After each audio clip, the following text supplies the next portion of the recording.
Ko koutou katoa. Ko Lisa Te Morenga ahau. Ko au te co-chair o Health Coalition Aotearoa. Nau mai, haere mai ki tēnei webinar. He mihi nui ki a koutou mo te pātai mai, me te whakanui i tēnei hui. Ko te kaupapa o tēnei rārangi kōrero he tino nui ki a tātou. Ā, e tū manako ana mātou ka whaihua koutou i ngā kōrero ka tūkuna. Kia mau ki ngā whakaaro a me te pātai i ngā wā katoa. He karakia mō te temetanga mō tēnei hui. Kia taurā ngā manaakitanga a te runga rawa ki tēnā o tātou i taunei. Kia tūturu ōwhiti whakamaua kia tīna, huie, tae ki e. Nō reira,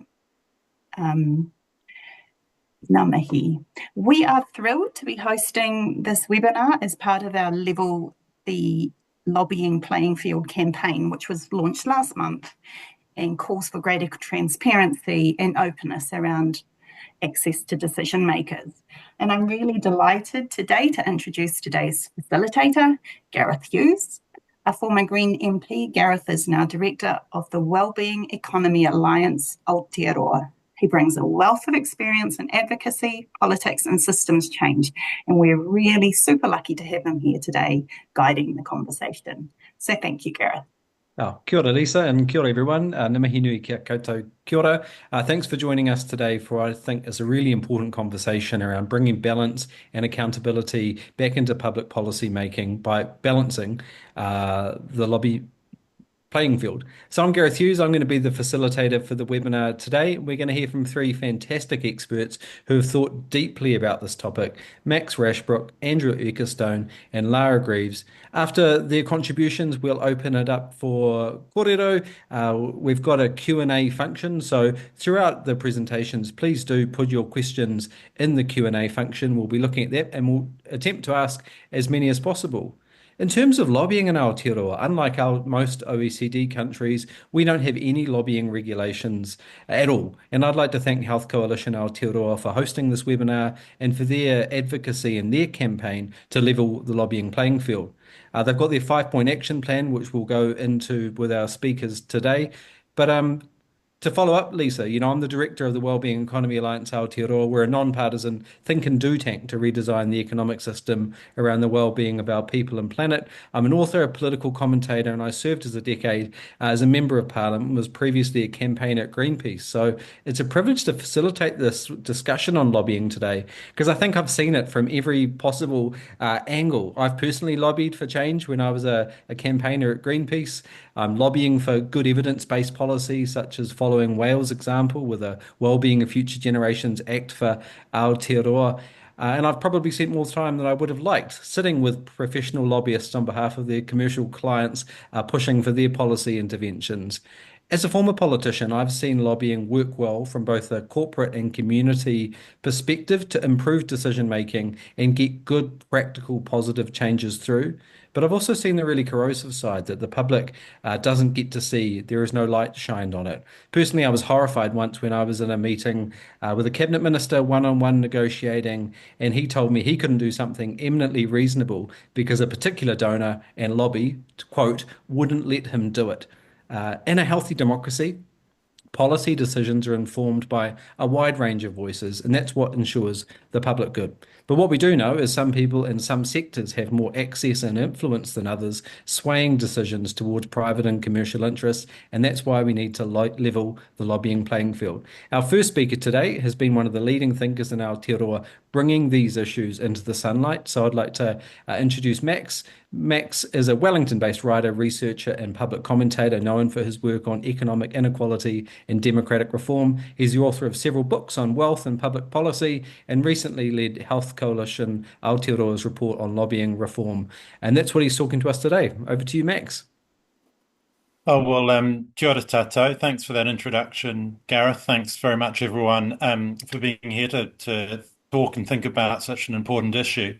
And it's very timely because we've seen a particularly striking example of vested interest lobbying exposed by RNZ. A number of you have been following this story about the infant formula industry having at least some success in overturning a government decision. As some of you will know, the government spent a long time, huge amount of evidence developing a really scientifically rigorous position that would limit the misleading claims made on behalf of infant formula. Then, after huge lobbying from that industry, the government, at a big meeting with its Australian counterparts, at least initially backed away from this scientifically backed and, I think, publicly, supported position. And so that's a very clear example of how very powerful lobbying can distort decisions away from the public interest and in favor of narrow private interests. And that's one of the big concerns about lobbying. That's one of the reasons why it's such a hot topic and why it's something that countries internationally regulate.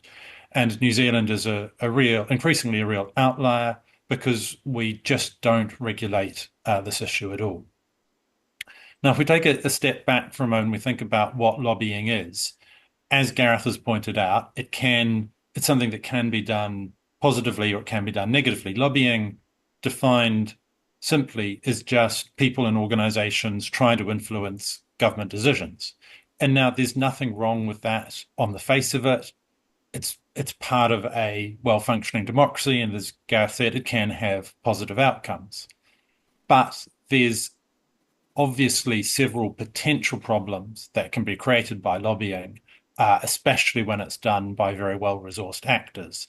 Among those problems are if the lobbying is done in an underhand or misleading way that involves presenting decision makers with false or misleading information, or people leveraging personal contacts within government to get favors.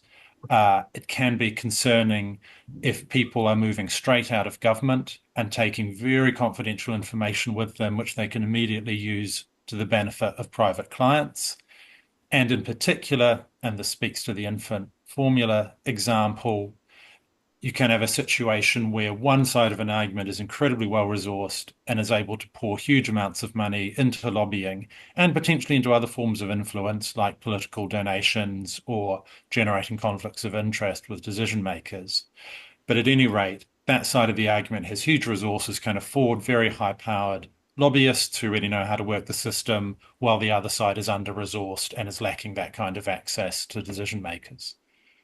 So there's a lot of reason to be concerned about some forms of lobbying, and that's why other countries typically have regulated it and increasingly are regulating it more stringently. To do that, there's a range of steps that countries have gone through, a range of things that they have thought about. I won't go into detail here because we've got lots of other great speakers on this webinar. So I just wanted to highlight the 2 or 3 main ways that other countries have used to try to at least keep a lid on lobbying and bring some balance and transparency to it. So there are 3 mechanisms for tackling lobbying, which are now pretty well established internationally. The first is a code of conduct for lobbyists and for people being lobbied, in which people agree to not do lobbying in an unethical way, not use misleading information, not try to get favors, not offer inducements, and those kinds of things. Those codes of conduct internationally have often not been particularly effective, pardon me, because they're not properly enforced, but they have potential if they are properly enforced. Secondly, most developed countries impose what's called a stand down or a cooling off period. So if you've been a minister or even an MP or a senior public servant, there's a period of time, 1 to 3 years, during which you can't go back and lobby your former department or people in your former area of interest on behalf of private clients. And that creates a kind of firewall, a cooling off period, as people say, that ensures that the confidential information that ministers or others have held effectively can't be used for private gain until things have moved on so much that that private information is no longer really relevant. So you've got the code of conduct, the stand down period, and then the third instrument typically, and for me, potentially the most important, is the register of lobbying activity. And the way that this works in Ireland, for instance, which I think is a pretty good exemplar of how these things are dealt with, is that any organisation that's got some resources behind it, so in Ireland, a firm that's got at least 10 employees or an NGO that's got at least one paid staff member, has to register every quarter its contacts with ministers, other MPs, and people in the top 3 tiers of the public service. All those contacts, be they email, phone calls, meetings, whatever, have to be logged into a publicly accessible register of lobbying. And so then everyone can see who is lobbying whom, and you can straight away see if there are massive imbalances of access. And not only is that really important for transparency, it works as a kind of nudging mechanism. If decision makers know that it's going to be very obvious who they have and haven't talked to, that's a very strong incentive on them to make sure they're listening to a balanced choir of voices. And there's some evidence that when these kinds of reforms are implemented, the decisions that are taken are less influenced by the interests of the wealthy and powerful, and that's how it's perceived by decision makers as well. So I think those three implements, a code of conduct, a stand down period for decision makers, and a register of lobbying activity would be very straightforward, very orthodox things that we could do just to bring New Zealand up to the international standard, to oversee those mechanisms and make sure that there are actual consequences, there are punishments for people who don't comply with them. There would need to be some kind of enforcement body that would either be an office for the regulation of lobbying or potentially a wider integrity commissioner, which also has oversight of things like donations and conflicts of interest. Either way, there has to be a body overlooking these kinds of mechanisms that are implemented. But I think if we brought those three key mechanisms to bear, at least as a starting point, we would have gone a long way to leveling the playing field. Kia ora, thank you very much. Kia ora, Max. Thanks so much for all the work you've done over many years and for your presentation today. I think you quite clearly said why there are reasons to be concerned, how we're an outlier, other countries are increasingly doing more. And, there's 3 practical steps we could take in Aotearoa, from a code of conduct, stand down period, to a register of activity. Our next speaker is Andrew Ecclestone. Andrew is a researcher and consultant specialising in open government and freedom of information, a former senior investigator at the Ombudsman's Office. He brings deep expertise in transparency, accountability, and democratic systems in Aotearoa and internationally. Andrew's adjunct at Victoria University School of Government, and he played a critical role in shaping Health Coalition Aotearoa's Level the Playing Field report. Today, Andrew will be talking about the Official Information Act. So over to you, Andrew.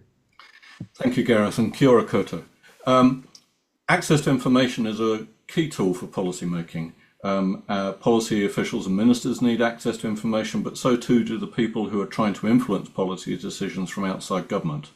We need openness not just to see who's declaring lobbying activity, but so that we can access information relevant to the policy and lawmaking.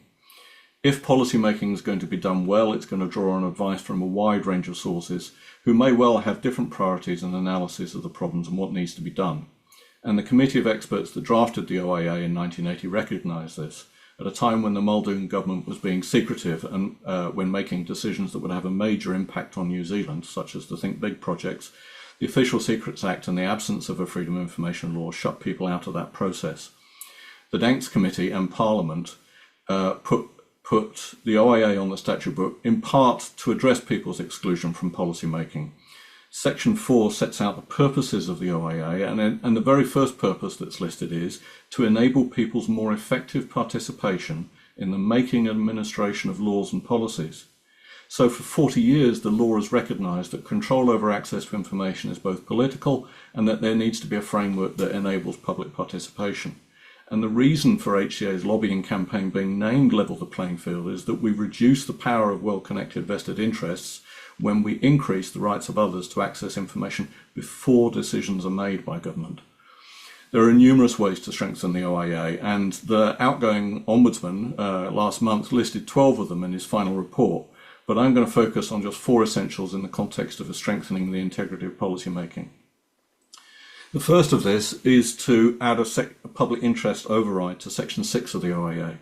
So all freedom of information laws, like ours, are based on some key principles. The information held by government is ours, so the obligation is on government to show why information shouldn't be disclosed. The reasons for non-disclosure need to be narrow and require government to demonstrate that there would be some harm from release, but crucially, even if some harm might occur, disclosure should still happen when the public interest in disclosure outweighs that in keeping the information secret. And finally, in cases of disagreement, requesters need to be able to appeal to an independent body that reviews the decisions and can order disclosure. Our OIA has a public interest override for the Section 9 reasons for withholding, which is good, but it doesn't have a similar public interest override for Section 6 withholding grounds.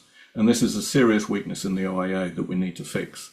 It means that if the government says a small amount of harm will be done to New Zealand's international relations or to its economic interests or to the maintenance of the law, then it doesn't matter how strong the public interest is in the release of the information. So this means if you're interested in policy on overseas aid or the international dimensions of climate change or even exports of milk powder and beef, it doesn't matter if the public interest favours your ability to participate in decision making. You can't have access to information if even a tiny bit of harm to our international relations would occur. In the UK, there is a public interest override for their international relations harm test, so that's really helpful. The second area where we are seriously behind the times with our OIA and why our law is now only ranked 52nd in the world out of 120 freedom of information laws is that we don't have any requirements regarding proactive disclosure. We've made great progress on proactive disclosure over the decades through slow evolution as agencies respond to ombudsman recommendations and investigations. So we now see cabinet papers, some of them, and some policy advice and ministerial diaries being voluntarily released by ministers, and this is good. In many other countries you wouldn't see that kind of information routinely being made available. But because it's not required by the OIA, there's a couple of key problems. The first is there's no legal guarantee that this kind of information will continue to be published. A future government could just stop publishing cabinet papers or ministerial diaries, and nobody would have any right under the law to force them to restart publication. The second is that because it's outside the OIA, you can't complain to the Ombudsman about it. So you can't complain if a cabinet paper isn't published, you can't complain if it is published only after a long delay, and you can't complain about any decision by the minister or officials to withhold part of the information. Instead, you have to start from scratch and make a request for the information, wait for a reply, and then complain. So many other countries' OIA laws, like those in the UK and Australia, contain a framework to govern proactive disclosure, and it wouldn't just cover cabinet papers and policy advice, although those are key to our conversation about lobbying and integrity of policy making. So those laws provide the public with rights to complain if government agencies fail to comply with their obligations. The third key aspect that the HCA recommends OIA reform is to extend the scope of the law. Key venues where lobbying activity takes place and influencing policy takes place are in Parliament, and watchdogs that oversee this, the Ombudsman and the Auditor General, are outside the OIA, as are the Office of the Speaker, the Office of the Clerk, and the Parliamentary General. So, the Parliamentary Service. So this means it's much harder to obtain information about whether these institutions are doing their job in upholding lobbying and conflict of interest and call-off period laws, and are they doing their job in terms of safeguarding the integrity of policy and lawmaking and awarding contracts and so on. And finally, the last key recommendation made in the HCA report is that we need to move oversight of a rewritten OIA away from the Ombudsman and to a new institution, an Information Commissioner. Many other countries use this, and it's not just people like me saying this. One of our former Prime Ministers, Sir Geoffrey Palmer, has been saying it since at least 2012. In the late 1980s, Geoffrey Palmer wanted to give the Ombudsman powers to take decisions on complaints and issue orders for their enforcement where necessary. But when he went to see the Ombudsman after the 1987 election to discuss how to do this, he was surprised to find the Ombudsman said no. we don't want this. If you do this, it's contrary to the nature of how ombudsmen work, which is by persuading and recommending, not by deciding and ordering. So if you want a decision-making body, take the OIA off us and set up an information commissioner. And Sir Geoffrey retreated at that point, but has since admitted that he made a mistake by not taking the job of OIA oversight off the Ombudsman. Like him, I believe that if you want an institution that can bring about real change in culture around disclosure of information and public participation in policy making, your OIA oversight body has to have strong powers to ensure its decisions are binding and can be enforced. Ombudsmen have strong powers to conduct investigations, but at the end of the process, they can only make recommendations to ministers and agencies, not issue decisions or take action to have those decisions enforced. So those are the four key areas. A public interest test for Section 6, broadening the scope of the OIA, putting in provisions on proactive disclosure, and moving who does the regulation and enforcement of the OIA. Thanks very much, and look forward to your questions. Kia ora, Andrew. It was very useful how you had your 4 points behind you on your screen as a great reminder. And I just urge attendees to do submit questions. There's got the Q&A function at the bottom of Zoom where you can put a question in. We can see a few questions coming in already, which is fantastic. I think we're detecting a bit of a theme here. New Zealand's behind the times and also behind what's just normal and effective in other countries. I'd urge attendees also to look at Judge Boshia's comments as stepping down from the Ombudsman around the OIA and the influence of lobbying in New Zealand. And that was fascinating. I wasn't aware that our OIA regime was ranked 52 in the world, and some of the history behind Sir Geoffrey and the Ombudsman in the past. Our next and last speaker before we get to go to Kōrero is Lara Greaves. Lara is a political scientist and senior researcher at Victoria University of Wellington and the University of Auckland. Her work focuses on Māori participation, intersectionality, and democratic engagement. She recently served as a panelist on the Independent Electoral Review, and like Max and Andrew, Lara was integral in shaping HCA's Level the Playing Field mahi. Over to you, Lara. Kia ora koutou. Yeah, so I came to this work after being on that Independent Electoral Law Review, which was like a once in a generation opportunity to really like explore, do a bit of a warrant of fitness on our electoral laws, and a lot of stuff around lobbying and conflicts of interest and integrity, and a lot of the issues that Max and Andrew have already spoken to came up in that work as well, because, you know, we're looking at this whole sort of system. So yeah, as Gareth said, I'm a political scientist. I've been teaching New Zealand politics and Māori politics for about the last 10 years. And really one of the kind of broader issues, or the things that I'm going to be talking to you today about, is leveling the playing field for Māori and kind of where Te Tiriti o Waitangi comes in this whole landscape. So coming into this work, coming onto the steering committee, you know, we clearly identified with Health Coalition Aotearoa that there's a need for there to be some kind of like separate Māori report or insight or investigation in some way, and to really start thinking about what Te Tiriti means in practice in this space. We know that there are a pocket of Māori, or actually a good chunk of Māori, who are very politically active. You know, we have those world-leading hikoi, although we wish we didn't have to. We know we've got, you know, one of the few countries that has an Indigenous political party. So we know there are some very politically active Māori, but there is that inequitable access to decision makers and to power. There's also less voice in different spaces due to like intergenerational access to wealth, to education, and some of the work that I did with Professor Janine Hayward, who works at Otago, we looked at the New Zealand election study, and we looked across where Māori say they participate or don't participate and compared across groups. And we actually found that Māori came out ahead of all other groups in terms of things like, you know, writing in submissions and attending protests and putting up signs and things of that nature.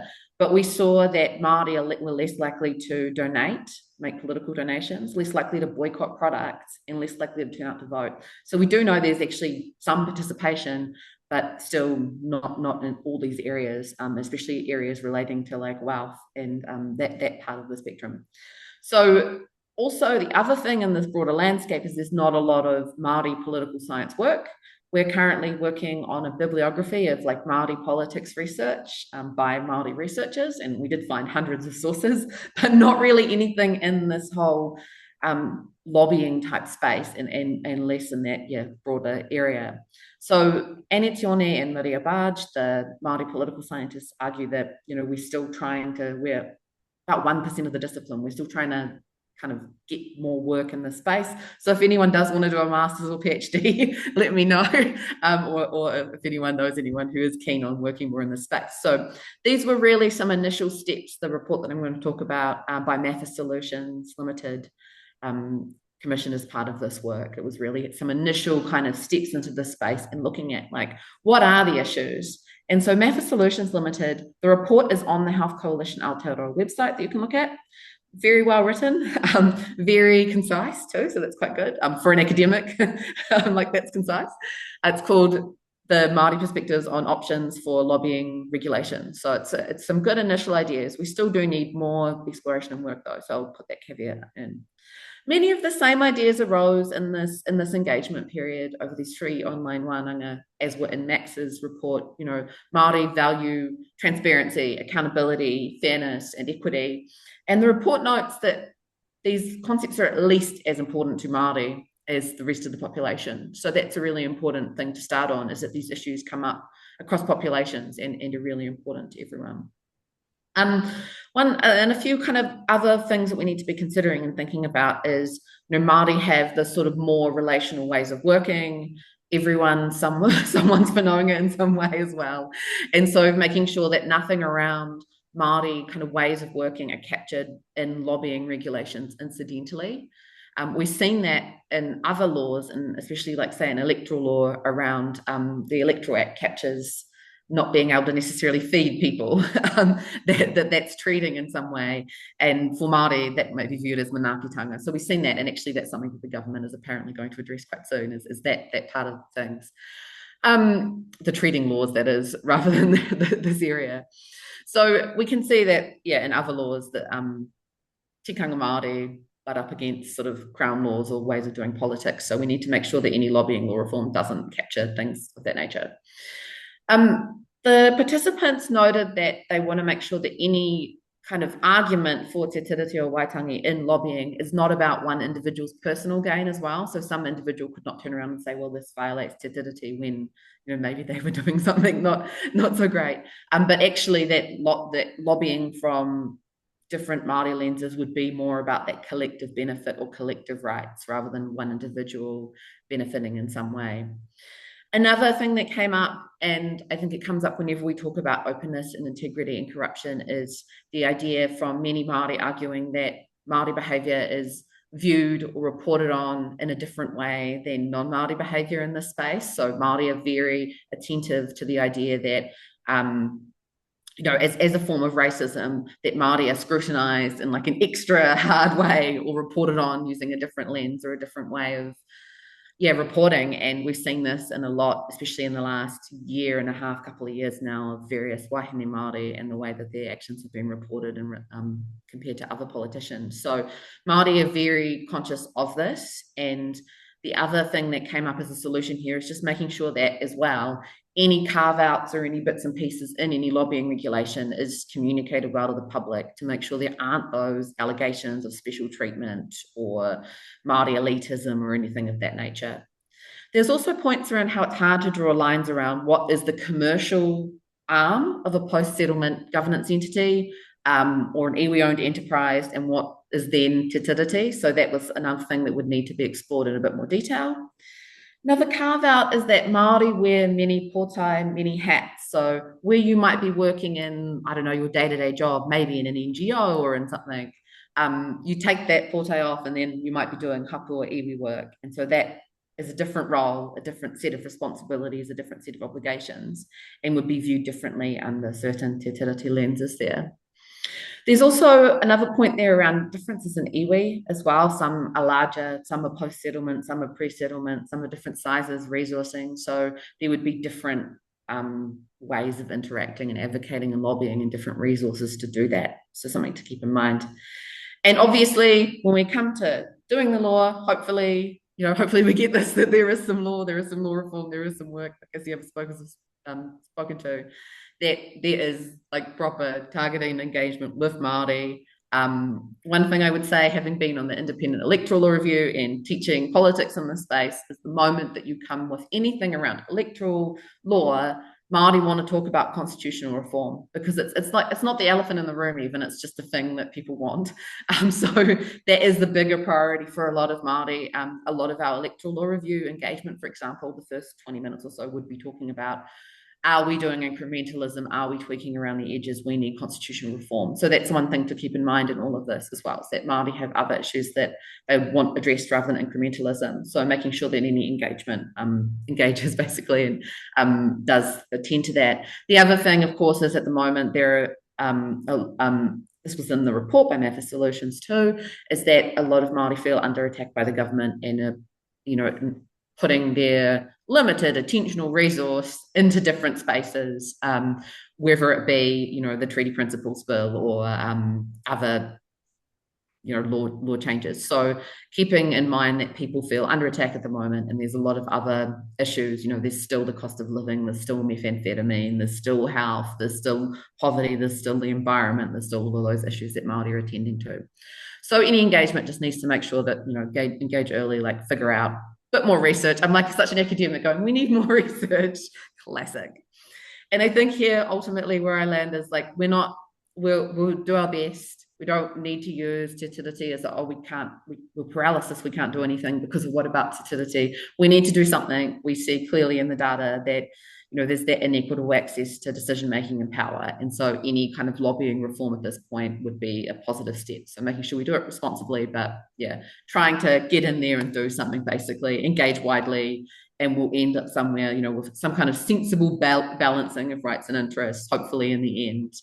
That's where we basically land, is that Māori are quite used to balancing rights and interests across the board, and that I think ultimately the lobbying law would be a positive, any reform would be a positive step. And I would encourage you to read the report on the Health Coalition Aotearoa website, which I think I saw the link pop up in the chat. So kia ora, thank you for having me.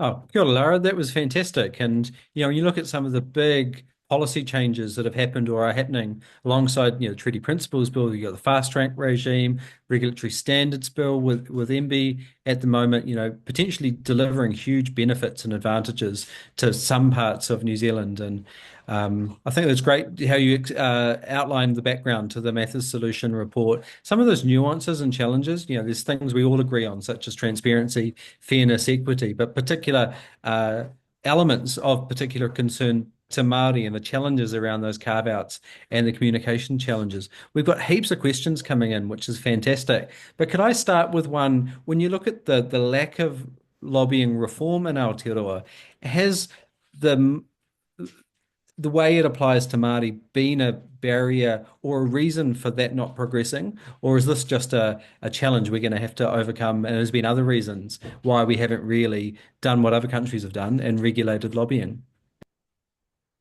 I think there's been other reasons. And I think that, the reasons that Max has kind of spoken to as well. I think it's broader reasons. I don't think that's an active barrier in terms of doing anything, really, overall.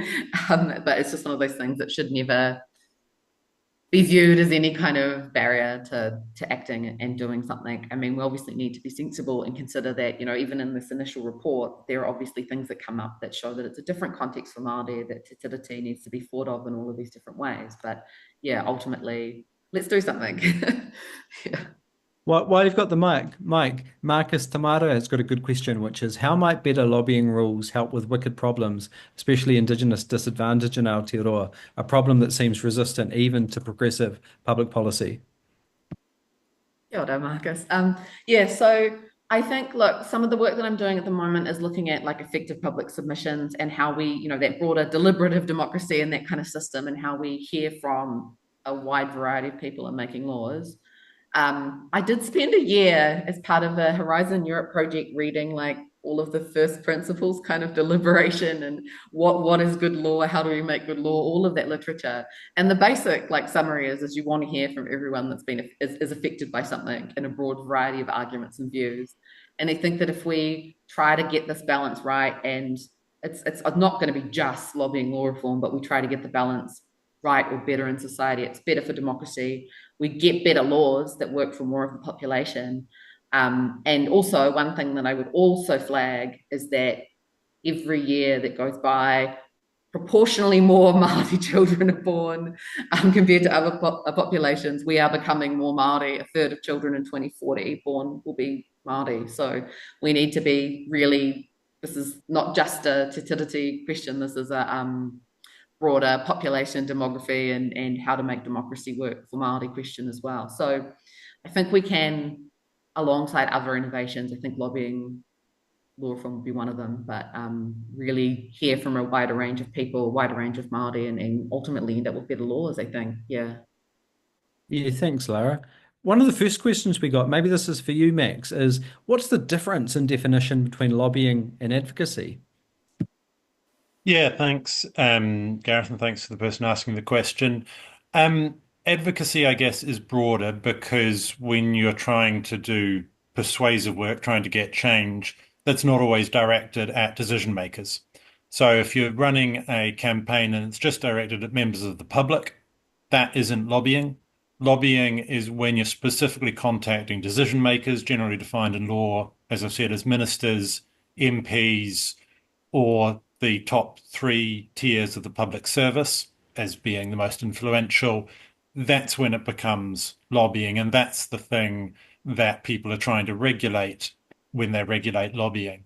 That's not to say that there aren't problems that occur in that wider advocacy space. Obviously, you can have huge imbalances in power in terms of who's got the ability to affect public discussion as a whole, who's got the money to run big advertising campaigns.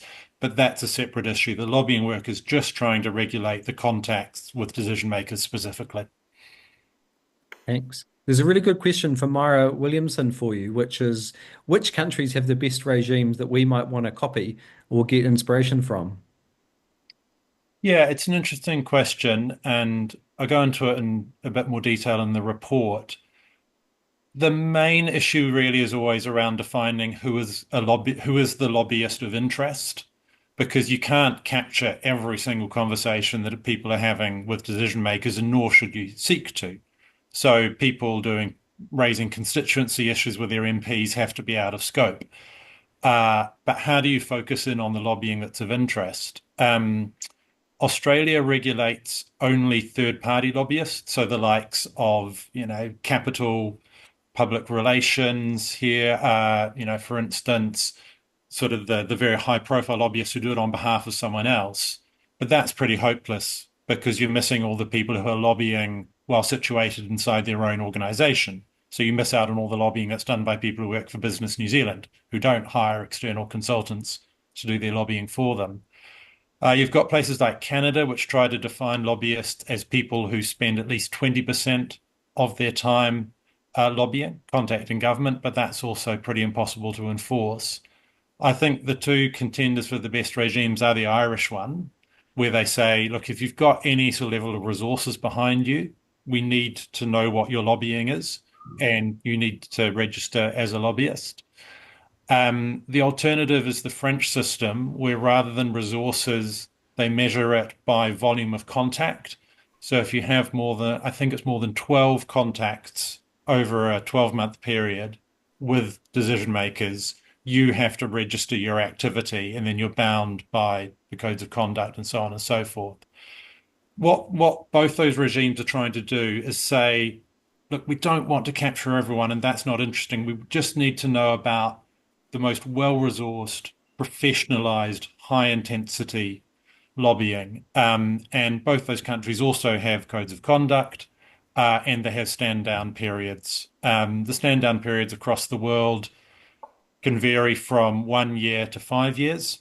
When I was doing my research, opinions about what the right stand-down period was varied considerably. I would say it's probably somewhere between 1 year to 3 years. 1 year if you think that confidential information becomes irrelevant very quickly because politics moves on. 3 years if you think, well, you don't want someone being a minister and a lobbyist in the same parliament. But I think it's probably somewhere in that range. Yeah, thanks, Max. And Myra, in a question, also pointed out you can have a scenario where someone leaves a government position and all their former colleagues they maybe sat around the cabinet table are still there multiple terms as one of those factors, which I thought was a good point, and we've seen that history in New Zealand. Boyd Swinburne's got a great question for Andrew around the OIA, which is what's the expected pushback on revising the OIA? Is the issue just struggling to be a priority within the legislative agenda, or is there active opposition from the political parties? And it's probably fair to say this has happened under successive governments. Yeah, it's a good question. It has happened under successive governments. It's funny, for a country that's had the OIA for 43 years now, actually one of the biggest impediments to progress is actually ignorance of what's going on in what's happened in other countries and how things have evolved. Because we've seen more or less bipartisan agreement to live with the OIA as it is, there's been a degree of complacency and lack of study of what's going on and how we can improve, which is why when the Labour Green and New Zealand First government in 2017 said, we're going to consider whether or not to have a review of the OIA. Lots of people said, yes, there should be a review of the OIA. The government eventually said, yes, we'll have a review of the OIA. The 2020 election happened, and Andrew Little promised to rewrite the OIA. But then after the election, he was moved to a different portfolio, and his successor as Minister of Justice didn't take it forward and relied on Ministry of Justice advice that said, you've got too many priorities, you've got to pick and choose which ones, and he decided that OIA reform wasn't one of them. So part of it is an issue of ignorance, I think. But the other thing is actual sort of fairly bare knuckle politics, which is control over access to information is a serious part of a politician and official's toolkit.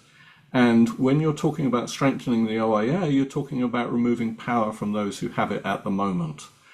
And they are concerned that it would make life more difficult for them, as we've seen in some of the other questions that are in the Q&A today.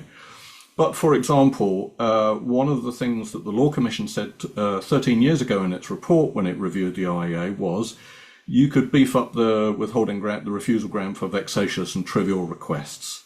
So where you've got an organisation trying to run a campaign which is actually disrupting the work of a public authority, you could strengthen the law that allows the part of the law that allows a public authority to push back against those kinds of requests.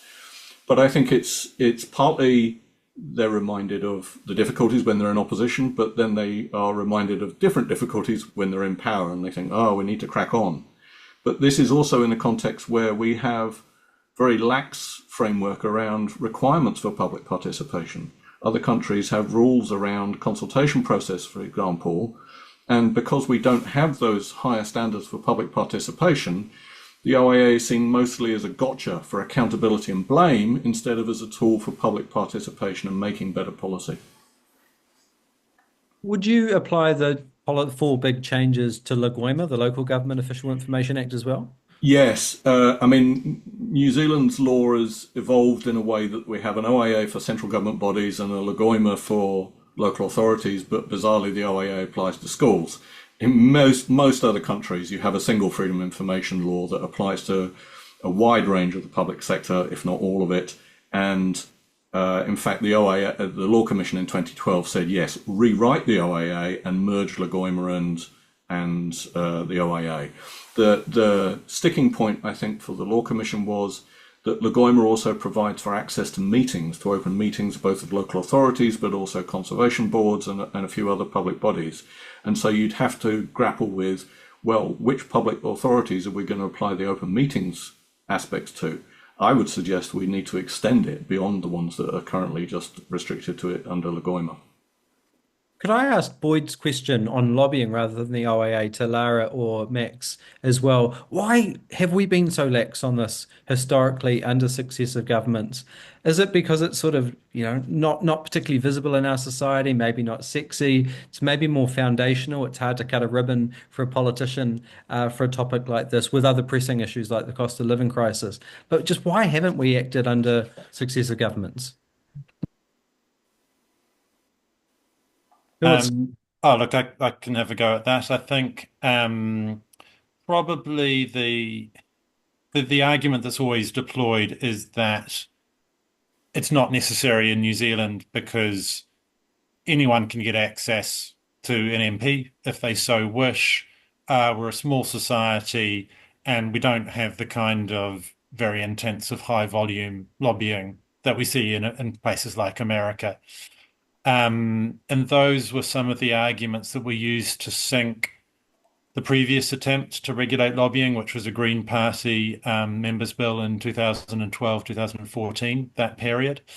So I think it's a little bit like the OIA. There's a huge degree of complacency and a belief that this isn't really an issue.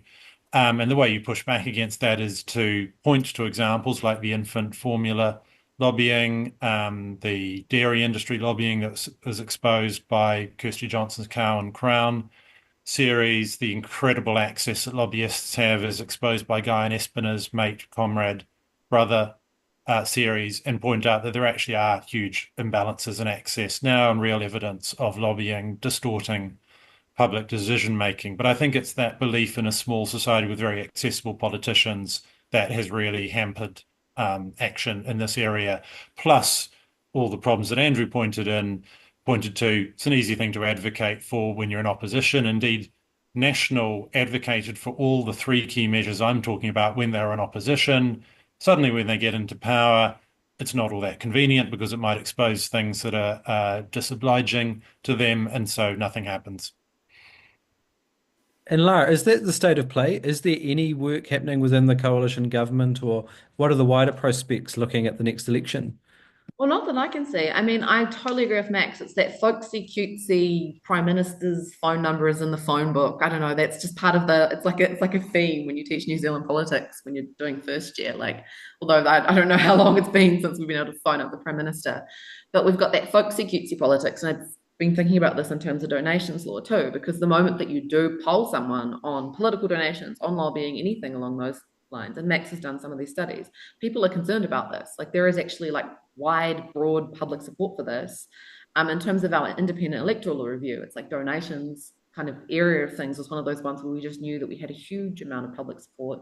The election study have also polled on it as well. And it just seems like something that you should be able to get across the line.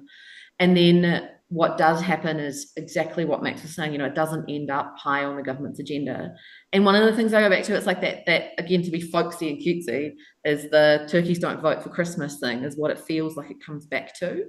And it's like, what are you then opening up when you do this regulation? I think by the time that you become an MP or become a political candidate, and get through and become a minister and have any of that legislative power, you're kind of quite well socialized into the party system, and you kind of are protecting certain things that you believe in, and that you've been socialized into. So you're not necessarily going to go for this. Where I would expect in terms of political science and the ideological spectrum, some kind of drive for this would be in a party that is label populist, more like New Zealand First, but in the New Zealand context, there where we see a lot of the stories around vested influence and all that sort of thing. So vested interest and all of those bits and pieces in the stories that we've been hearing. So it's hard because we kind of almost need another populist party to pop up and advocate for it. Or the Greens to put it in a coalition agreement, or someone to put it in a coalition agreement as a top line thing. But yeah, turkeys don't vote for Christmas. Yeah, I totally agree with my sort of background. And compared to other sort of OECD countries, we've got one of the most party-dominated parliaments in the world. Our parties are incredibly powerful. We don't have independents, which are pretty common in many other countries. We don't have an upper house, which might operate a little bit differently.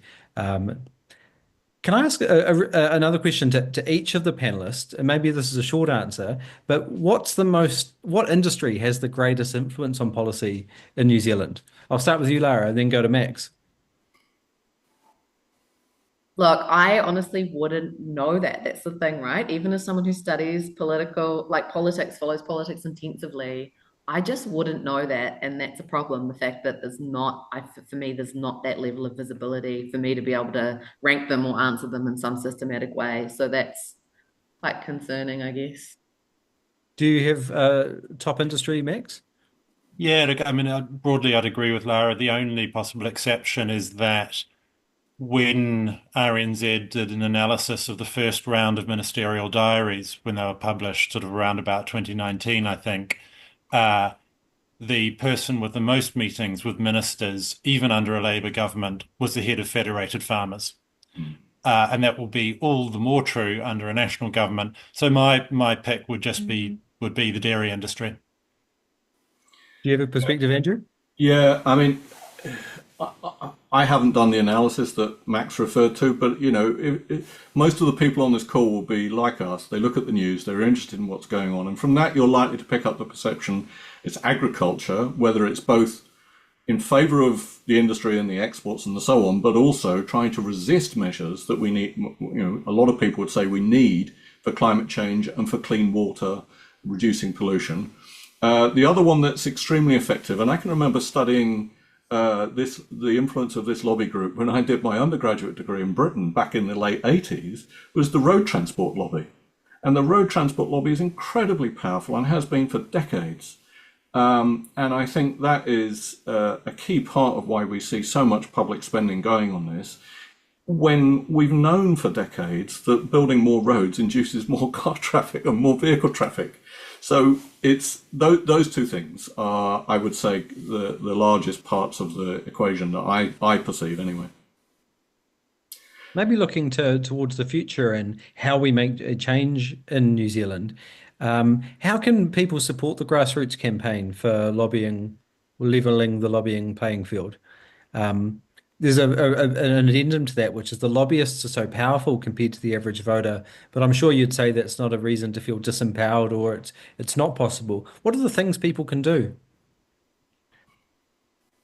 Well, just sign up to the Level the Playing Field campaign, I think, and I'm not just saying that because that's who we're being hosted by, HCA. I think it's the biggest initiative we've seen on this issue, that I can remember.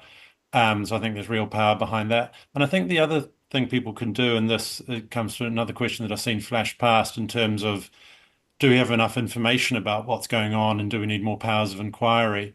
The information we're getting about this is coming from great investigative journalism, I would say, mostly. So keep clicking on the stories because, editors register what gets clicked on. And if there are news entities that seek donations, like Stuff does in Newsroom, and you think they're doing good investigations and you can afford it, put some money their way. I mean, I know not everyone can afford that, but supporting high quality investigative journalism in this country is one of the best things you can do to expose the problems with lobbying, I think. I've got a suggestion, which is there's a bill currently in Parliament to extend the term of governments, a term of Parliament and therefore a term of governments to 4 years. And there's widespread agreement amongst political parties, amongst government officials, and even people like me to go, you might get better quality governance if you had a 4-year term. I think the arguments for that in some cases are weak, but much more importantly, we don't have anywhere near the kind of safeguards on executive power in this country that exist in other countries. And therefore we could say, no, we're not ready to move to a 4-year term until some of these safeguards in place. So although the bill is in front of a select committee at the moment and the select committee submissions deadline has passed, I think writing to MP and saying, look, National have said they'll only support this bill to a select committee, the same with New Zealand First, same with Labour, same with the Greens. Only Te Pāti Māori has come out and said we oppose the 4-year terms bill outright. We are concerned that this bill should not progress and your party should not support it to be enacted until you do lobbying reforms, until you do OIA strengthening, until you bolster the size of Parliament. And one of the key arguments why the governments have so much power is we have too few MPs. Ireland has roughly the same population as us, and not only do they have a good lobbying regime, but they have their constitution requires the Electoral Commission to look at the number of MPs and require representation levels to be much better than they are here. And so they now have about 170 MPs compared to our 120, plus an upper house. Right, so that's a lot more people to scrutinise what government is doing and hold to account, and to enable participation by others by holding events where people can reach their MP. So I think one of the key things people could do is write to their MPs and say, we don't support a 4-year term until you put some safeguards in place. I know it's an unpopular policy, but I remember once I had, I think, 11 or 14 portfolios at one stage, which was way too many. Lara, do you have any suggestions for steps people Yeah, can... look, I was kind of saying once someone could take one for the team and be the turkey that votes for Christmas and infiltrate a political party and get it high on the agenda, that's one way to do it. But you know, that's kind of a lot of work, isn't it? I mean, realistically, and something that you kind of would have to spend many years on. But yeah, it is. It's the same sort of things that have been said about, you know, continually to discuss these with politicians and keeping it up political parties' agendas, high up their agendas. One thing I would love to see is like a citizens' assembly on this sort of thing, on lobbying. It's harder to disregard a group of sort of 100 randomly selected citizens than it is to disregard any kind of other group or advocacy group, right? So that would be one way to do it. And then I think, again, a lot of work. And then potentially something like a citizens initiated referendum. But again, a lot of work. So all the suggestions I have are a lot of work. Yeah, but totally agree with what Max and Andrew said too. And I know all of you are interested in sort of deeper democratic engagement and public participation. And we got good examples, the Watercare Koitu Citizens Assembly in Tamaki Makaurau, Ngāti Toa's Mana Whenua led Citizens Assembly in Porirua around climate change. I think that's a really good suggestion. And we sort of see that flip-flopping. Maybe one government publishes a report, it's discounted by the incoming government ad infinitum. We've talked mostly about politicians being lobbied or people going to politicians, but maybe just to finish on a couple of questions the other way, which is lobbyists getting elected to Parliament. Does anyone have any comments on that regime? Yeah, look, that's an interesting one. I think there's pretty universal acknowledgement that in the other direction, you need stand down periods when people are going from Parliament to potentially becoming lobbyists. I don't think there's agreement about what happens in the other direction, and there might even be different views within this group. So I'll just give you my own one. I think a huge number of people who become MPs have done lobbying in their previous life, and that will include environmental lobbyists, so people going from Greenpeace into Parliament. So if you had a stand down period in that direction, quote unquote, for lobbyists, you'd be stopping people from going straight from NGO jobs into Parliament, and I think that would be unhelpful. And also, I'm not convinced that there's a strong argument for that because people bring their backgrounds with them. That's part of life. What I think you need is once people are in power, once they're MPs, you need very strong conflict of interest processes. So, you know, they should certainly declare former interests, particularly if they were lobbying for large commercial entities. And they should have to manage those conflicts of interest once they're in power. But I wouldn't personally agree with the stand down period going in that direction. Andrew, we've almost got to wrap up, but I see your hand. So yeah, quick question. It's a quick response. I mean, this is in the Q&A. It's not just about people being elected as MPs. It's about people going in as political advisors in ministers' offices. And we saw in the last government, somebody went from being a lobbyist from the alcohol industry to being the Prime Minister's Chief of Staff with no delay whatsoever. So that's a real issue. And one of the things that we looked at when we were helping the HCA was Canada's experience, where the officials are under an obligation to consider risks to the integrity of policymaking when they start on a project.